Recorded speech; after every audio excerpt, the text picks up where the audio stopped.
วันดีตอนเศร้าขอบคุณพระเจ้าสำหรับมือใหม่วันใหม่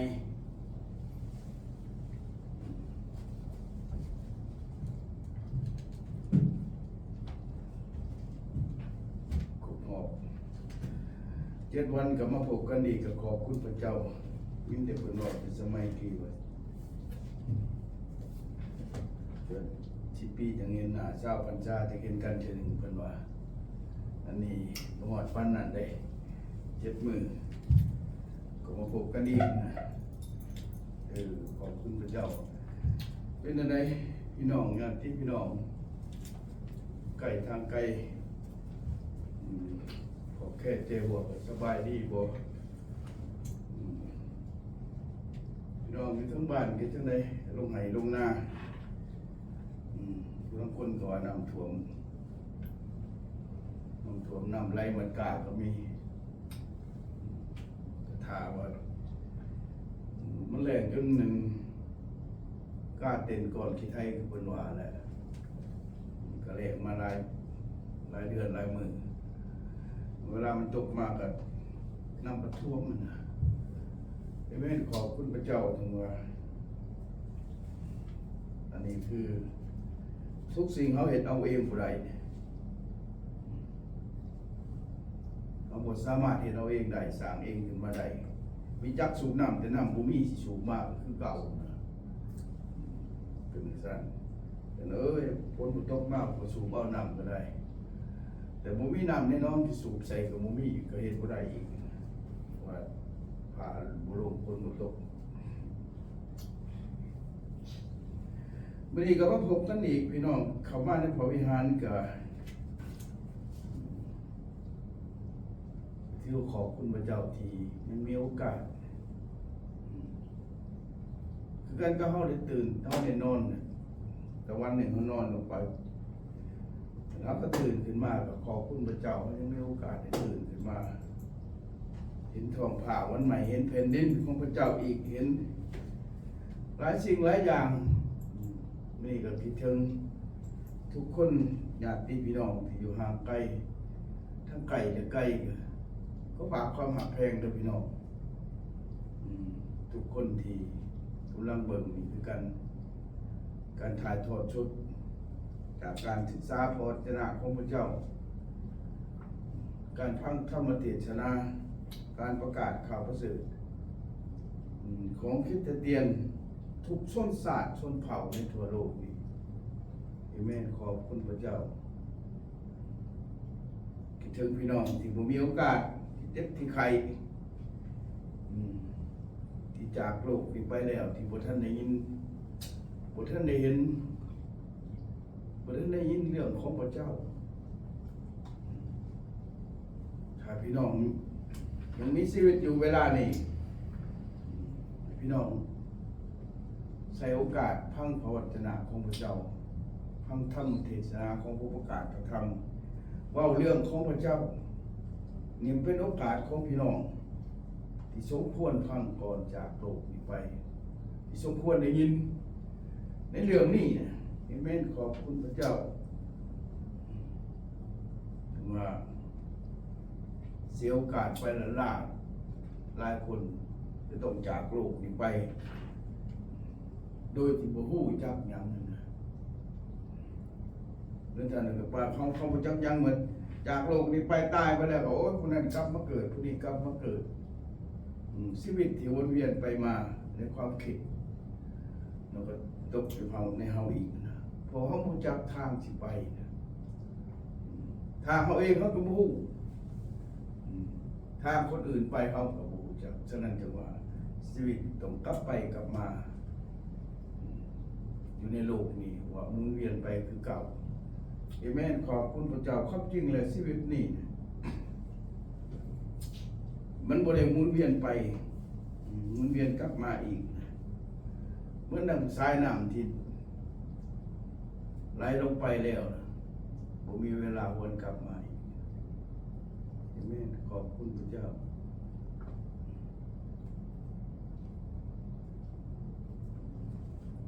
แสงตะเวนคือพระเจ้าถึงมันว่าขึ้นมาแล้วมื้อนี้นะ อืมแต่จากไปก็กลับหมุนเวียนขึ้นมาเป็นมือใหม่แต่สายน้ำที่ไหลลงไปสู่ห้องบวชภูเขาลงไปสู่มหาสมุทรนั่นมันบุกกลับคืนมาคือชีวิตของเราเมื่อนักเพื่อนที่ว่ามืออื่นนะบ่มีบางทีคลองหามืออื่นเป็นเรื่องที่หายากที่สุดในโลกนี้ผมมีไปพบวันนั้นแต่เมื่อวานนี่คือกันกับเมื่อวานนี้มันได้จากเข้าไปแต่มันก็บ่กลับมาอีกเอเมนขอบคุณพระเจ้าอันนี้ชีวิตของพวกเราคือกันก่อนเขาจากโลกนี้ไปให้รู้จักพระเจ้าเราอยากไปเห็นพระเจ้าหลังจากที่เราตายมันเป็นเรื่องที่ล่าซาเกินไปสวยเกินไปเนาะ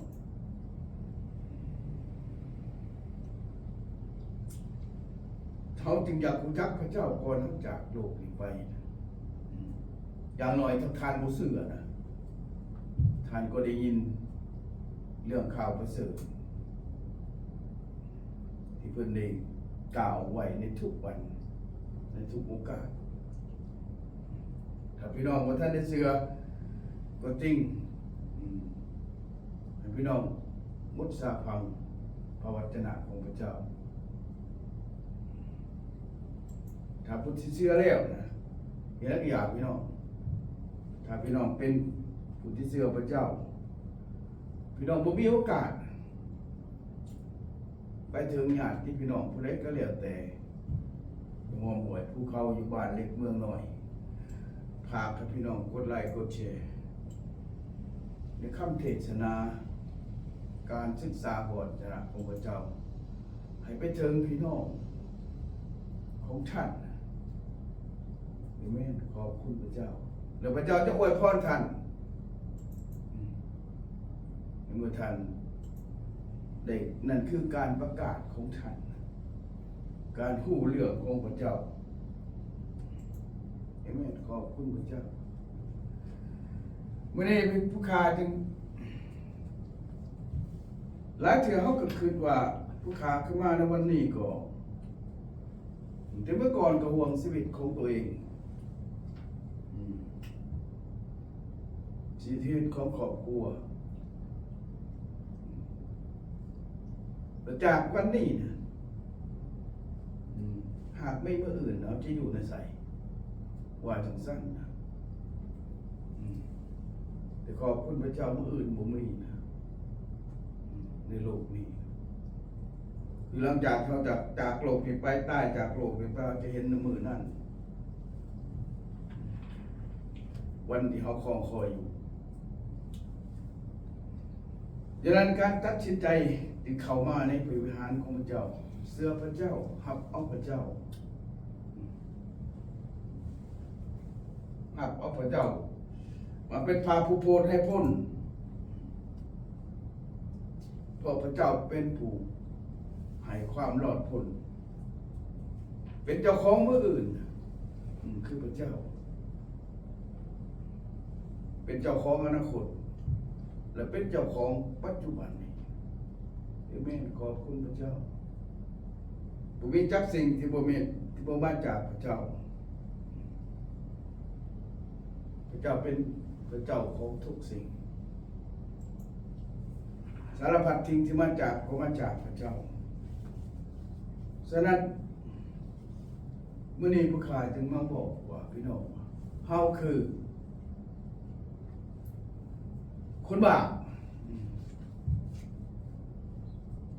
อย่าเสียใจพี่น้องว่าเขาเป็นคนบาปถ้ามีคนใดบอกว่าโอ้ยบาปที่เจ้าผู้เดียวนั่นแหละขอเป็นบาปที่เจ้าเด้อเอเมนขอบคุณพระเจ้าถ้าพี่น้องไม่ได้บาป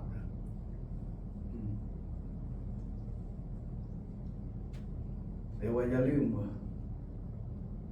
1 โยฮันบทที่ 1ขอโทษขอพาผู้ใดว่าตัวเองบ่บาปเขากำลังหลอกผู้เจ้าของเองนะ แม่นขอบคุณพระเจ้านี่แหละพี่น้อง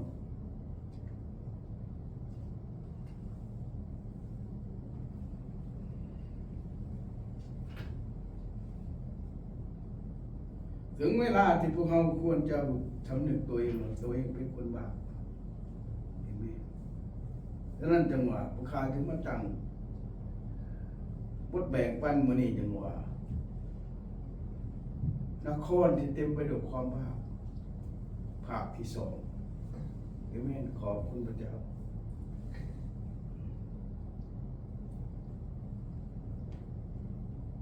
นครที่เต็มไปด้วยความบาปนครใดเลย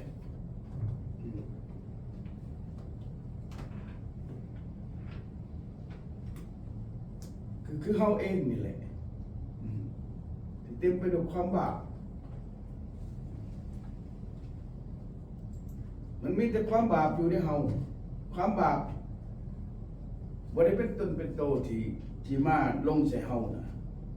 มันบ่ได้ย่างมากคือตัวสัตว์ก็มันอยู่ในเฮาเองอาเมนขอบคุณพระเจ้า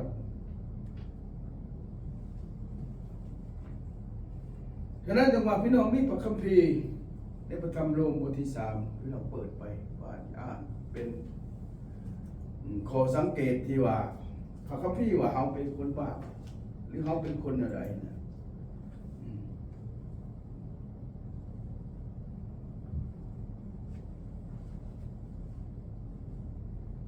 ในข้อที่23บอกว่าด้วยว่าทุกคนได้เฮ็ดผิดบาปได้ขาดจากพระราชมีของพระเจ้ามุตนาสาธุขอบคุณสำหรับทุกสิ่งสรรเสริญขอบคุณพระเจ้าในชีวิตที่ทุกวันที่บุคน้อยเกิดได้ใหญ่มานี่ทุกวันนี้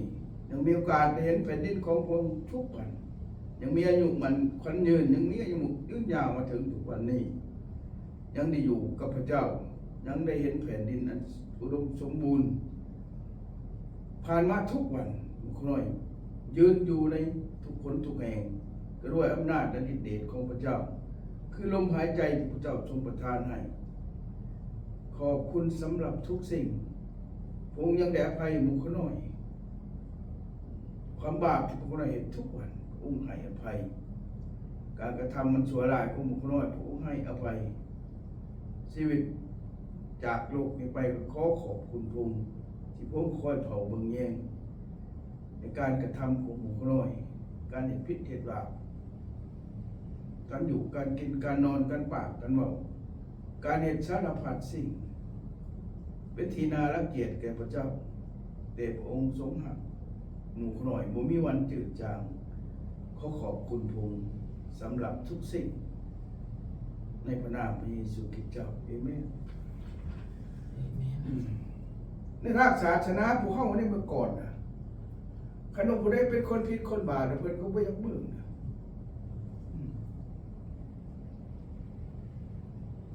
คนชั่วบ่อยากให้ไปไก่กันเนี่ยไปเฮือนหมู่บ่อยากให้ไปไก่เขาเป็นคนชั่วเด้คำนึกเลยพี่น้องให้เข้าใจว่าคนเฮาได้เฮ็ดชั่วได้ทำบาปมากันทุกคน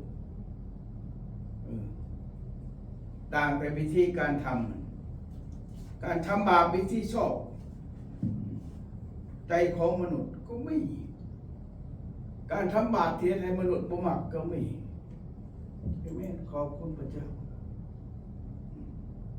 หรือการทำบาปการช่อราดบางวงการฉอโกงเงินคำยังก็เรียกแต่พระเพิ่นเป็นเจ้าเป็นนายพี่น้องก็นกขาเขาอยู่หั่นแหละถึงเขาฉอโกงยังก็เรียกแต่เขาเป็นเจ้าเป็นนายก็ยังไปนกไปขาเขาอยู่นั่นคือความบาปที่ถือว่าเป็นความชอบธรรมของตาของมนุษย์เห็นไหมขอบคุณพระเจ้าเมื่อคนฉอโกงเอาเงินมาให้ทานเป็นหลานเป็นโกรธทานกระข้านโกงก้มขาเขาทั้งเตี้ยหูว่าเขาหลักเงินอยู่แต่ทานก็ยังข้านเขาหาเขาอันนี้คือบาปที่เห็นด้วยความชอบธรรม ในการเฮ็ดบาปเอเมนขอบคุณพระเจ้านี่แหละแต่ว่าในพระธรรมโรมบทที่3ข้อที่23ว่าด้วยว่าทุกคนได้เฮ็ดผิดบาปขาดจากพระราชมีของพระเจ้าหมายความว่าบ่มีไผจักคนที่จะท่องได้ไปสวรรค์เนี่ยมนุษย์ในโลกนี่หน้าใดก็แล้วแต่2-3 มื้อก่อนก็การให้พรการอวยพรยังให้กันก่อนจะส่งไปถึงสุสานแห่งความตายโอ้ค่อยไปถึงสวรรค์สันฟ้าไปอยู่บนที่ถึงสุขเอเมนขอบคุณพระเจ้าอันนี้คือคำอวยพรของมนุษย์ที่ให้กันแต่ผู้ที่จากโลกนี้ไปไสเอาก็บ่ฮู้นะเอาก็บ่จักเพราะเฮาบ่จักฮอดสวรรค์เป็นอะไรนะเอเมนขอบคุณพระเจ้าอันนี้เลยจังหวะนครใหญ่ที่สุดคือนครแห่งความบาปของเฮาคือเฮาเป็นคนบาปเป็นนครหนึ่งที่บรรจุความบาปไว้นานเอเมนพระธาตุนั่นพระธาตุนี่พระนี่องค์นั่นถึงจะเก่าแก่ประการกระเสริมเขาใดเพื่อนที่มางเพเก่าแก่ห้องกับพยายามประกอบผลงามใดแต่สุสานแห่งความบาปเดี๋ยวนครแห่งความบาปคือโตของเราเขาเปลี่ยนแปลงบ่ได้นะเห็นไหมฉะนั้นความบาปจะอยู่ในพวกเราเป็นตลอดจากวันนี้จนถึงวันนั้น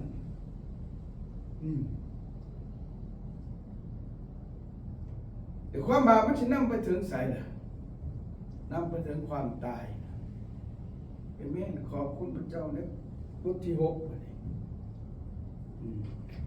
ค่าจ้างของความบาปข้อที่23มีพระธรรมโรมพี่น้องค่าจ้างของความบาปก็คือความตายแต่ของพระราชทานที่มาจากพระเจ้าคือพระเยซูคริสต์เอเมนขอบคุณพระเจ้านี่พี่น้องพระเยซูคริสต์ถือเป็นของพระราชทานที่มาจากพระเจ้ามีไผจะหักเอาบ่ไม่ไผจะหักเอาไปยังไม่อยากหักหลายคนก็บอกโอ้ขนาดเอาพระเยซูแล้วความบาปสิบ่ได้อยู่นำเฮ้ยแม่ขอบคุณพระเจ้านี่เป็นคำตอบของนักเลงผู้จึงจะตายที่ประตกนรกนะ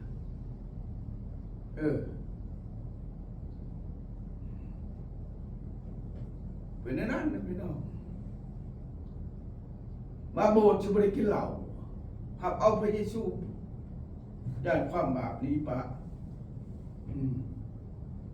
อาเมนขอบคุณพระเจ้าพี่น้องยังจะจ้างพวกความบาปเป็นคนงานอยู่คนงานของพวกเราคือความบาปที่อยู่ในเฮานะ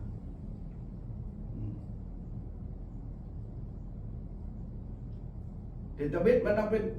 มันมาเป็นคนงานนำกับเฮานะความบาปนะแต่เมื่อชุดถ่ายแล้วมันเป็นหน้าเฮา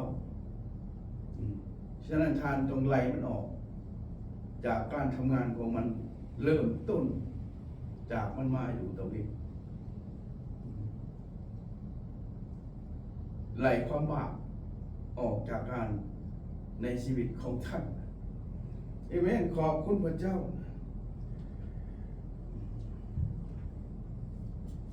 นครแห่งความบาปนครที่ใหญ่ที่สุดก็คือเฮาเองพี่น้องฉะนั้นผู้ที่อยู่ในนครแห่งความบาปผู้ที่เฮ็ดบาปสร้างนครขึ้นมาฉะนั้นประเทศชาติถ้ามีคนบาปร้ายนะประเทศก็เป็นประเทศของคนบาปเห็นไหมความบาปคือความชั่วหาย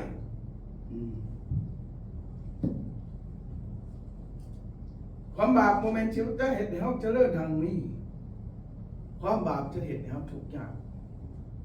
เห็นไหมขอบคุณพระเจ้า ถ้าบ่ได้สะสมสิ่งสกปรกไว้บ่อนใดนั้นหลายขึ้นกองบ้านบ่อนนั้นก็เป็นบ่อนสกปรกพี่น้องอาเมนขอบคุณพระเจ้าอาเมนขอบคุณพระเจ้าถ้าบ่ได้เก็บไว้สิ่งสะอาดสดสวยงดงามก็เฮ็ดให้การงดงามนั้นมีขึ้นกับสถานที่นั้นเหมือนดังในห้องนี่นะพี่น้องแต่เมื่อก่อนเขาก็บ่มีหยังที่ประดับประดาให้ในห้องนี่มันสดสวยงดงามขึ้นมีแต่โต๊ะธรรมะเทศนาไม้กางเขนติดอยู่ในแผ่นเป็นหูปใส่กับพาดินซีเมนต์นี่ก็เท่านั้นเมื่อเวลาตกแต่งขึ้นมาในทุกวันนี้ใส่ผ้าข้างใส่ไม้กางเขนก็มีเต่าดอกไม้เรียงรายกันอยู่ฉะนั้นกระเบิงยกงามสดสวยงดงามพี่น้องเมื่อดังชีวิตของพวกเราทางสะสมด้วยความบาปไว้ความบาปก็เต็มไปอยู่ในเฮาเองนะนี่แม่นความบาปเป็นสิ่งที่บ่ดีไปเราเป็นคนบ่ดีซ้ำเมื่อดัง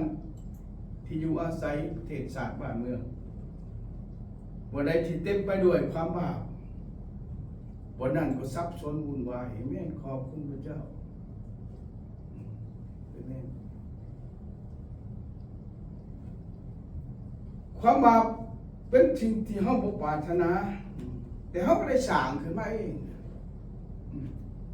ไปได้ตรงว่าเพราะสร้างขึ้นมาเองนะ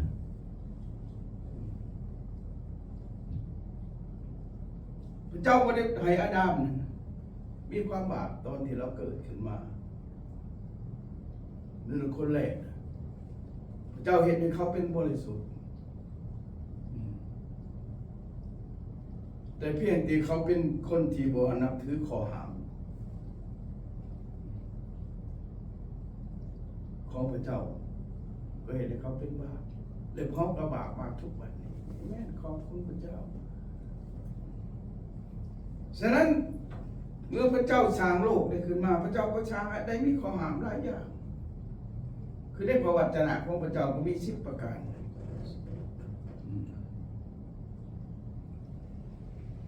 ชิ้น10ประการของพระเจ้าที่หามนุษย์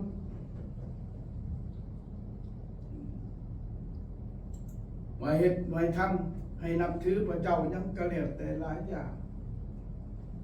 แต่มนุษย์ผ่าพื้นเป็นบ่มนุษย์ก็ตกไปอยู่ในความบาปเอเมนขอบคุณพระเจ้าหมอคือกันคือผู้ขาคือกันมันจะเกิดขึ้นมากับพบกับข้อหามหลายอย่างศีล5ข้อพรหมวิหาร4นั้นก็แล้วแต่มีแต่สิ่งดีๆนะเอเมนขอบคุณเลยเขียนเชบาร่านหอบเขียนสิเสื้อผ้าดีๆนะเพื่อนจะขอผมเอเมนขอบคุณพระเจ้าวันหนึ่งในชีวิตที่อยู่ในความบาปแล้วบ่ฮู้จักหยังเพิ่นเขียนโตหนังสือชิ้น5ข้อใส่ไว้ร้านน่ะของก็เข้ามาแล้วห้ำไปด้วยใบลานเนี่ยก็มัดไปด้วยเช่นพาย แล้วหายมาแขนคอพี่น้องคุณเอาไปลงไปเชื้อจะปวดลมบ่ตายนะแต่เหตุจะไหนได้ลูกกระสุนบ่แม่นเรื่องของง่ายความแข็งก็ถือจนตายได้เมื่อตายแล้วพื้นหอนะขึ้นมายังมีแต่ขึ้นหาคอสินหาคอบ่ได้เฮ็ดในทัน ให้มีชีวิตรอด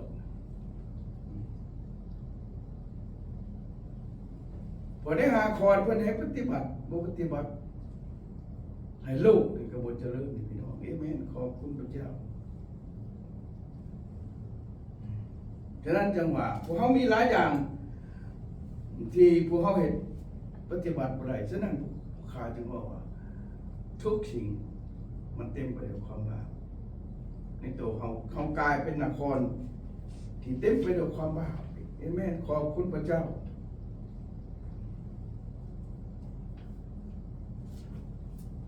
1 โยฮันบทที่1ข้อที่6ก็บอกว่าข้อที่7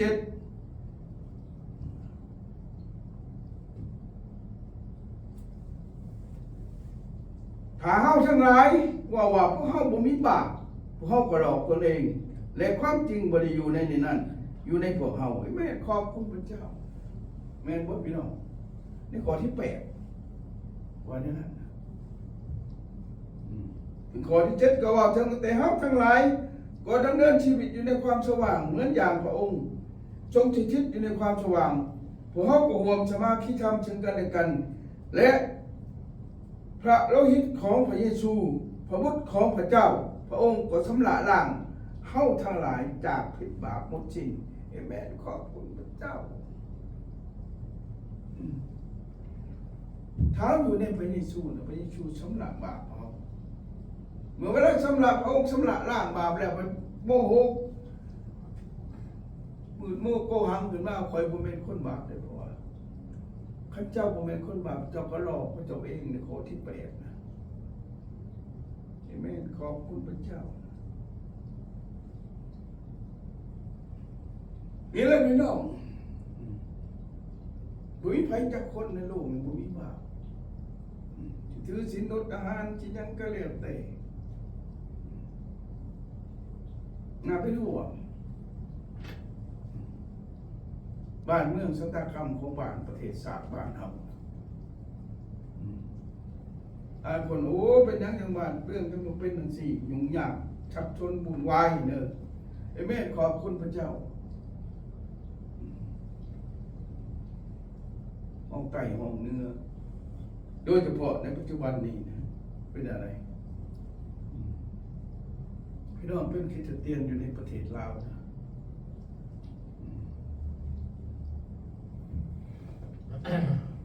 ยังวิ่งวนพี่น้องเสือจริงเสียพระเจ้านะหับเอาพระเจ้าอย่างจริงจัง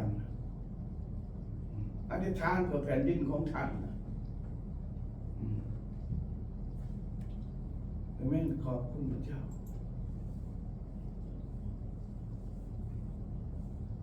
พี่น้องเชื่อพระเจ้าแต่หับใส่แนวอื่นอาเมนขอบคุณพระเจ้าอย่าลืมพี่น้องในพระคัมภีร์ปฐมกาลบท12ข้อ3เขาจะสาบแช่งคนที่สาบแช่งเจ้าแล้วเขาจะอวยพรคนที่อวยพรเจ้าอาเมนขอบคุณพระเจ้าถ้าพี่น้องบ่เชื่อพระเจ้าจริงจังคำนี้จะไปถึงพี่น้องอาเมนขอบคุณพระเจ้าในแผ่นดินของพวกเขาเต็มไปด้วยความบาปอาเมนขอบคุณมีหยังก็จะเต็มไปด้วยความบาปเพราะความบาปมีทั่วโลกอะไรแต่ผู้ที่เฮ็ดบาปนะมันเต็มไปหมดในทั่วแผ่นดินอาเมนขอบคุณพระเจ้าพี่น้องบ่มีความชัดเจนบ่มีความจริงใจเขาเกิดได้บ่นั่นเป็นอยู่มาทุกวันนี้เขาบ่มีความจริงใจต่อทุกสิ่ง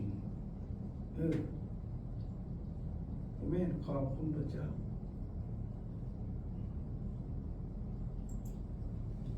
ผ่านมา 2-3 มื้อผ่านมาเดือนผ่านมาบ้านเฮาเมืองเฮา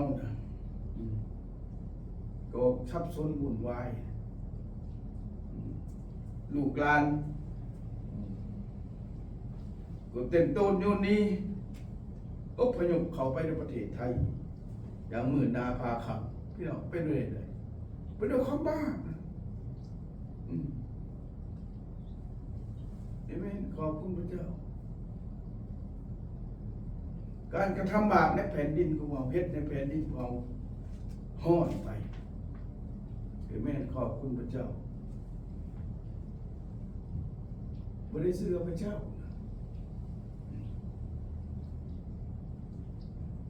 เป็นนครที่เต็มไปด้วยความสัตย์ซื่อเป็นนครที่พระเจ้าทรงสร้างขึ้นมาแล้วแต่พวกเราเฮ็ดให้มันซับซ้อนถึงภาพถึงพี่น้องที่เป็นคริสเตียนน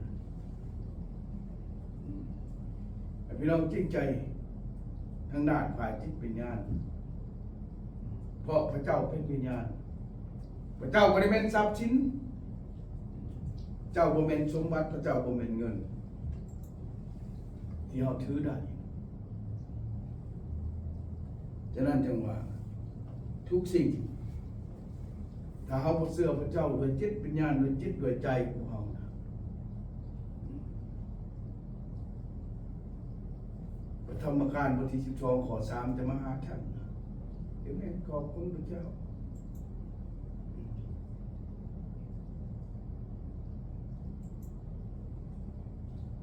นั้นตรงว่าในข้อที่9ข้อที่10ถ้าเฮาทั้งหลายสารภาพผิดบาปของพวกเฮาพระองค์จะทรงชัดสื่อเทียงธรรมจะทรงโปรดยกบาปของพวกเฮาและจะทรงโปรดชำระล้างเฮาทั้งหลายจากการอธรรมหมดสิ้นเอเมนขอบคุณพระเจ้าเชื่อพี่น้องเลยพี่น้องเชื่อพระเจ้าหรือบ่การพ่อบ้านตะแซงหัวหน้าครอบครัวยังก็แล้วแต่ประธานประเทศนายกรัฐมนตรีเชื่อพระเจ้าหรือบ่หรือว่าเชื่อเงินดอลลาร์อย่างเดียวบ่มีเงินดอลลาร์แล้วก็โก้ยเข้าไปเลยดึงเข้ามาใส่ถุงอย่าลืมว่าเงินดอลลาร์มีอินการ์ดมีทัชได้ถ้าท่านบ่เชื่อพระเจ้าเมื่อไรความบาปจะบ่หมดบ่อนุญาตบ่มอบตัวเองว่าขน้อยมอบทุกสิ่งให้พระเจ้าให้พระเจ้าชำระล้างความบาปในชีวิตของขน้อยผ่านเหมือนดังผู้ฆ่ามอบทุกสิ่งมอบจิตมอบใจเชื่อพระเจ้าให้พระเจ้าล้างความบาปบ่สามารถล้างด้วยความบาปตัวเองด้วยความพยายามทุกสิ่งเหตุมายังบ่ได้พ้น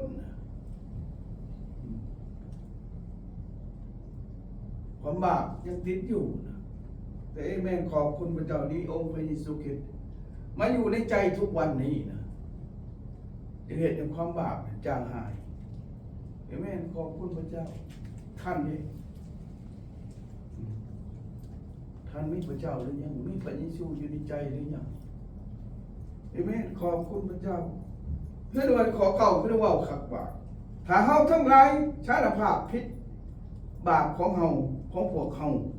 พระองค์ทรงชักชื่อและเทียงธรรมจะทรงโปรดยกบาปของพวกเฮาและจะทรง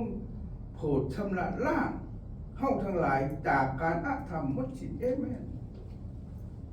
การอธรรมไม่ความว่าชัดซื่อนะท่านจะขึ้นประทานมีศีลธรรมบ่มีหรอกเขาเป็นคนอธรรมเป็นยังไงอธรรมมันจะมือเกิดศีล5 ข้อเขาบ่ได้พรหมวิหาร4เขาก็บ่มีนะเอเมนขอบคุณพระเจ้านะพี่น้องนะสำนึกนะนี่แหละผู้ขาเป็นกังวลในทุกอย่างในชีวิตของผู้ขาผ่านมาบ่สมควรจะได้รอดบ่สมควรจะได้เห็นพระเจ้าด้วยการกระทำอันชั่วช้าในอดีตผ่านมาเราได้เฉพาะข้อที่4ของศีล5ที่มีอยู่ที่เป็นกฎเหตุให้เราไปสู่ความรอดถ้าพอได้มีศีล5ประจำตัวแล้วก็จะรอดจะพ้นใช่ไหม แต่ในข้อที่สี่นี่ผู้ค้าปฏิเสธบ่ได้ท่านนี้เห็นไหมขอบคุณพระเจ้าในข้อที่สี่ว่าชุลเมระยะมัสสัตปมาดานาเวรมณีจิกขาปะทังสมาธิยามิห้ามมาดื่มเหล้าเมาสุราสูบซ่าเมาผินพี่น้อง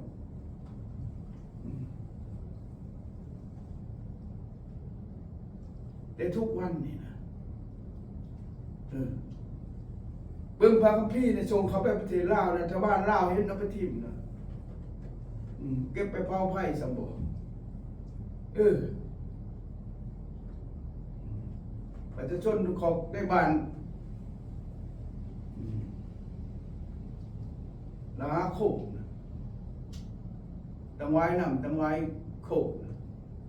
ไปโจดบ้านโจดเรือนเขาโจดพระคัมภีร์เขาทิ่มนะที่แม่ขอบคุณพระเจ้าและพี่น้องเห็นได้เนี่ย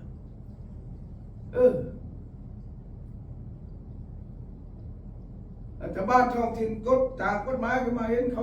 เชื่อพระเจ้าต้องเห็นไปเขาเชื่อพระเจ้ามั่งเพื่อนเขามั่งบนนมัสการเขาขอบคุณพระเจ้าอยู่บ้านท้ายแห่เมืองไซโบทองแคว้นขมวนจับพี่น้องทั้ง6 คนเข้าคุกเดี๋ยวนี้ทั้ง6นะเดี๋ยวนี้เห็นแต่หาอยู่ในคุกผู้หนึ่งบ่เห็นนะใครจะมีถามคำถามว่าท่านอำนาจการปกครองท่านเจ้าเมืองท่านเอาคนผู้ที่6นั้นไปใส่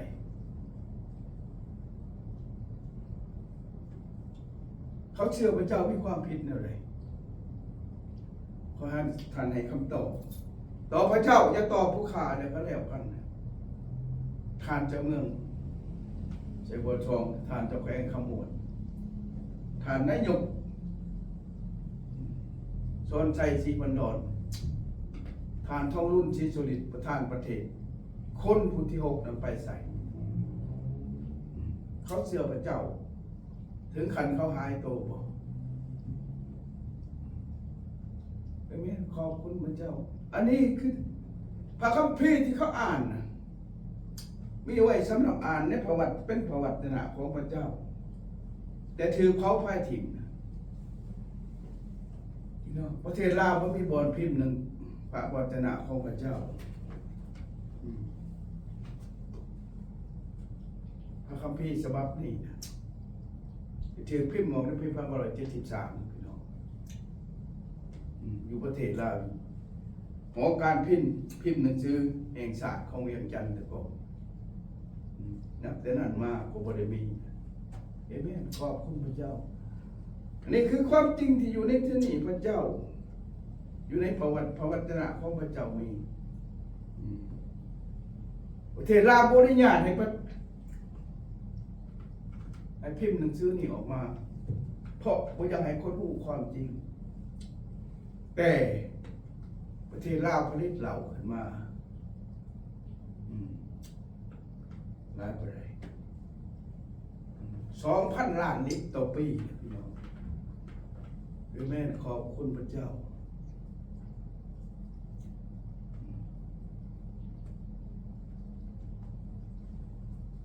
อย่างหน่อยก็2 ล้านลิตรต่อปีไหนนี่นะพี่น้องในชิ้นขาคอที่4มันเผ็ดหมดแล้วมันถือพี่น้องก็ว่ามันถือได้กินเหล้าหลายไอ้แม่ขอบคุณพระเจ้าฉะนั้นจังว่าการจะห้ามให้กินเหล้าเมาสุราดื่มเหล้าเมาสุราได้สุราไม่ละในปัปปมาทานาเวรมณีจิกขาปะทังสมาธิยามิห้ามให้กินเหล้าเมาสุราสูบยาเมาผินยาบ้าเต็มประเทศนะคือผลิตขึ้นมาได้แต่ผลิตพระคัมภีร์น่ะบ่ได้นะเอาไปเผาทิ้งนะบ่อนนมัสการของชาวคริสเตียนถือเผามากเพลนะบุคลากรที่เชื่อพระเจ้าถือเอาไปเข้าคุกนะไม่ขอบคุณพระเจ้าพี่น้องนะแต่ละลายคนจะเอาคนทำไอ้มียังคือนครแห่งความเป็นนครแห่งความบาปก็คือท่านและข้าพระเจ้านี่แหละ ที่เต็มไปด้วยความบาปประเทศลาวก็เป็นประเทศที่เป็นประเทศบาปประเทศที่พระเจ้าสร้างขึ้นมานะอยู่ประเทศลาวโอ้เป็นประเทศบาปคือตัวประเทศลาวพ่อแม่แต่ประเทศลาวเต็มไปด้วยความบาปอาศัยอยู่นี่แม่ขอบคุณพระเจ้าไปแล้วท่านนะข้าพเจ้าไปอยู่ในที่นั่นนะที่เฮ็ดบาปนะการก็เฮ็ดบาปอยู่บนแผ่นดินนั่นนะจึงเฮ็ดในแผ่นดินนั้นถือสัวมัวมองเป็นแผ่นดินที่เปื้อนโดยการบาปอาธรรมหลายอย่างแม่ขอบคุณพระเจ้าเมื่อมีความเมตตาสงสารเมื่อมีความหักใครเมื่อมีผู้ใดอยากให้คนอื่นได้มีความสุขการที่พี่น้องอยากไปเชื่อพระเจ้าอยากมีความสุขแต่ยังไม่ถือขัดความพระบ้านตาเซงเจ้าเมืองเจ้าแขวงออกกฎหมายว่าถ้าไม่ได้ถืออนุญาตจากอำนาจการปกครองยังก็แล้วแต่บ่ให้ประกาศเรื่องพระเยซูคริสต์เอเมนขอบคุณพระเจ้าแต่การกินเหล้าเมาสุราสูบชาเมาพินบ่หาไปประกาศใครอยากกินโลดอันนี้คือเขาจะปล่อยให้ท่านตายนะด้วยพยาธิโรคฆ่าเนี่ยนะไม่สมควรต่างประเทศอายุบ่ถึง18 ปีบ่ถึงชีวิตปีชื่อเรากินบ่ได้พี่น้องอยู่ในประเทศสหรัฐอเมริกาชาติเมืองใบขับขี่อายุบ่ถึง21 ปีมันชื่อเราบ่ได้พี่น้อง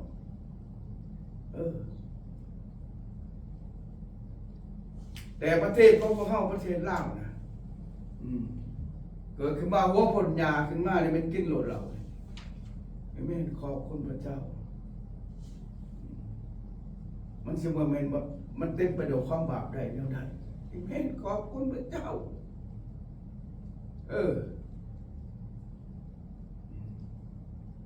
พี่น้องก่อนตายจากโลกนี้ไปนะเชื่อพระเจ้านะเสือพระเจ้าเห็นให้แผ่นดินของเราได้รับการพื้นผูให้ได้พบกับความโลภ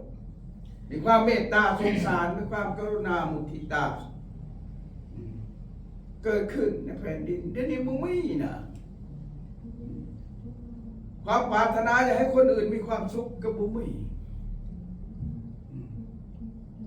ตัวเองมีความสุขขี่ย่นคือไปวานเงินลงไปถุงหน้าเขาว่านั่นบอกอยากให้ผู้อื่นมีความสุขอวดอ้างนะเห็นไหมความบาปเต็มหมดนะจะวานความบาปออกจากเจ้าไปให้คนอื่นเห็นไหมขอบคุณพระเจ้าเมื่อมีความกรุณาสงสารคิดอยากให้ช่วยคนอื่นในพ้นทุกข์บุ้มี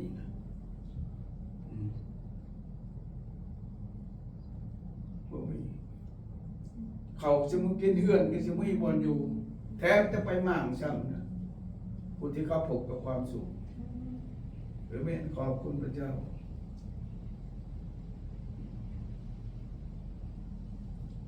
มุทิตานี่มาเห็นคนอื่นเขาได้ดิบุอิสาเป็นไรบอกพี่น้องบุอิสากันซึ่งกันและกันอิสาปะนี่เขาเชื่อพระเจ้าเขาดีเจ็บดีไข่เขาดีพญานยังก็แล้วแต่พระเจ้าเขาผูกเขาทางเขาผูกมัดไว้เขาผูกเขาจิตเขาซ้อนบ่ไม่อนุญาตจากหมู่บ้านตาแซงบ่ได้ซ้อนพระคัมภีร์บ่ว่าในสมัยก่อนตามประเทศเขาว่าถ้าบ่ได้เรียนเรื่องประวัติศาสตร์บ่มีใบประกาศบ่หรือว่ายังก็แล้วบ่จบเบสิกไบเบิลเนี่ยก็บ่ได้สอนบ่ได้อ่านบ่ได้นั่นอ่านเป็นสั้นก็ธรรมดานะแต่กฎหมายบ่ได้ห้ามจะอยากอ่านจะอยากเว้าให้ไผฟังก็เว้าได้เนี่ยบ่พี่แต่ประเทศลาวบ่ได้ต้องผ่านผู้บ้านตะแซงเป็นผู้ที่รับไปย่องๆจากผู้บ้านตะแซงเป็นสั้นพระเจ้าต่างหาก ที่เป็นเจ้าของพระวจนะของพระเจ้าบ่แม่นท่านแต่นะเขาจะจังว่าพระเจ้าจังว่าเขาจะสาปแช่งคนที่สาปแช่งเจ้าแล้วเขาจะอวยพรคนที่อวยพรเจ้าเอเมนเขาจะห้ามพระวจนะของพระเจ้าไปออกไปถึงคนอื่นแต่ชีวิตท่านก็ถือห้ามเหมือนกันถ้าทานในพระคัมภีร์ไปถึงคนอื่นคือความโลภทานก็จะพ้นฉะนั้นในวันนี้นะเมื่อท่านได้ยินเสียงประกาศเรื่องข่าวประเสริฐนี้เนี่ยการทำพระเจ้าในข้อที่เก่าใน1 โยฮันบทที่ข้อที่1ข้อที่เก่าถ้าเฮาทั้งหลายสารภาพผิดบาปของพวกเฮาพระองค์ทรงเสียงธรรมและทรงโปรดยกบาปของพวกเฮาและจะทรงโปรดชำระล้างเฮาทั้งหลายจากการกระทำหมดสิ้นเอเมนขอบคุณพระเจ้าตั้งแต่วันนี้นะมอบตัวกับพระเจ้านะการไปก็แล้วแต่ภาพถึงญาติพี่น้องญาติมิตรทั้งหลายโดยเฉพาะอยู่ในบ้านเมืองแผ่นดินของเราหน้าการปกครองยังก็แล้วแต่เชื่อพระเจ้าวันนี้เถิดพระเจ้าจะยกพิษยกบาปอภัยโทษในท่านในทุกการกระทำและเหตุในประเทศของท่านเจริญขึ้นเพราะด้วยความเมตตากรุณาสงสารพระองค์ข้าพระเจ้าจะเหตุให้ท่านพ้นและชีวิตหลังจากตายพระจากโลกนี้แล้วท่านจะได้เดินเข้าไปในแผ่นดินที่มีสันติภาพคือแผ่นดินสวรรค์ของพระเจ้าฉะนั้นจึงว่านับแต่วันนี้มื้อนี้เวลานี้ถ้าพระได้ฟังอยู่พระท่านจะเสือพระเจ้าอย่าปฏิเสธพระเจ้านะท่านจะปฏิเสธผู้ขาที่เว้าอยู่นี่ก็ตามใจแต่ให้ท่านหับเอาพระเจ้าเสือพระเจ้าหับเอาพระเจ้าไปเป็นพระผู้โพธิ์ให้พ้นของท่านเพื่อนครนี้จะสิ้นแห่งความบาปเพราะทุกคนเขาได้กลายเป็นนครแห่งความบาปที่เต็มไปด้วยความบาปวันนี้เวลาของท่านเสียพระเจ้าโอกาสทองของท่านเผื่ออนาคต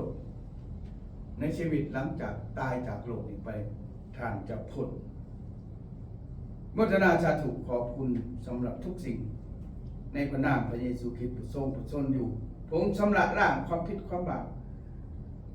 ของมนุษย์ทั้งโลกได้ก็ต่อเมื่อเขาหับเอาพระองค์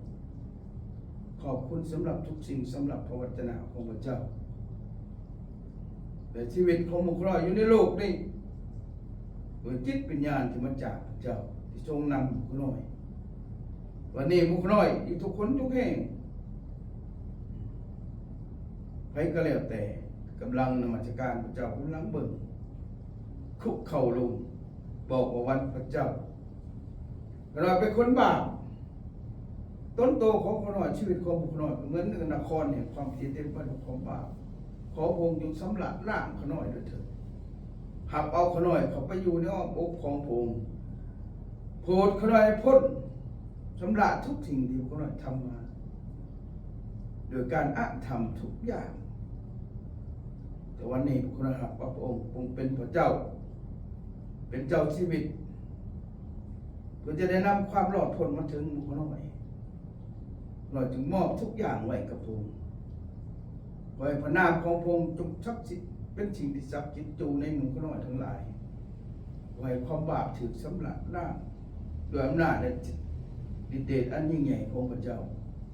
คือในพระนามพระเยซูคริสต์เจ้าเอเมนขอบคุณพระเจ้าเอเมนพี่น้องขอบคุณพระเจ้าพบกันคลิปหน้าเด้อพี่น้องเด้อ